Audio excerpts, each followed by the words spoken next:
دێربی کوردستان لە خولی ئەستێرەکانی عراق لەم یاریگایە لە نێوان هەولێر و زاخۆ بەڕێوە دەچێت. هەردوو تیپ ئەنجامەکانی سەرەتای خولەکەیان باش نییە. دانەوێت سوود لە پشووی چەند ڕۆژی ڕابردوو وەربگرن و لێرەوە بەرەو ئەنجامە باشەکان هەنگاو بنێن.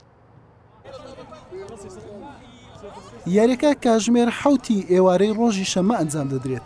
هەردوو تیپ 24 کاتژمێر بەر لە دەستپێکردنی یاریەکە دوامەشقی خۆیان لەسەر چیمەنی یاریگای یاریەکە ئەنجامدا.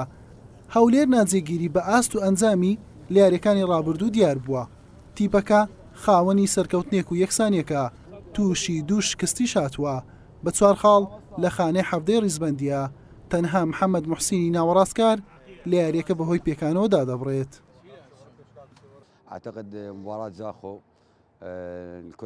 پێم وایە یاری زاخۆکەوە وەک دێربی ناسراوە زیاتر ڕۆحیەتی زۆری بەخۆیەوە دەبینێ و کاریگەری لەسەر هەموو لایەنەکانی یاریەکەوە دەبێت. ئینشاءڵڵا لە سەرتاوە یاریەکە لە بەرژەوەندی ئێمە دەبێت تاوەکو پاڵپشتی هەندەرانیش لە بەرژەوەندیمان بێت نەوەک دژمان. فإن شاء الله يكون من بداية المباراة نبدأ ببداية جيدة حتى يكون الدافع الجماهيري بصالحنا مو ضدنا.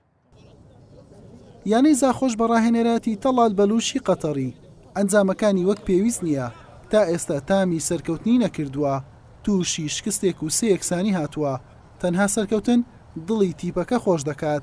ئاریان جەوهەری ناوەڕاستکار بەهۆی پێکانەوە دابڕاوە.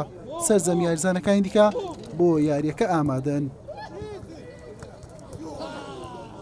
راستی دەستپێکە دەوری کومەنەشیام سێخاڵیت یاریە دەستخاوینشت هەمی یاریادا بەلی مە یاریەکە جان تەقدیمت کرد ساحێدا. تیمۆمە تاڕادێکی باش بەرهەوی کردنە بۆ vê yariye چونکی یاریە لەگەل هەورێ هەمی زانت ئەو ji derbiye bûme berheviyê me zor başin yarizan hemî cahizin tîm berheve înşallah yani em dê sibehî bû sêxalîn yariyê çin nav yarîgehê de. مێژووی ڕوبەڕووبوونەوەی نێوان هەردوویانە لە بەرژەوەندی هەولێرە. لا سیوێک یاریفەرمی بێگەیشتون.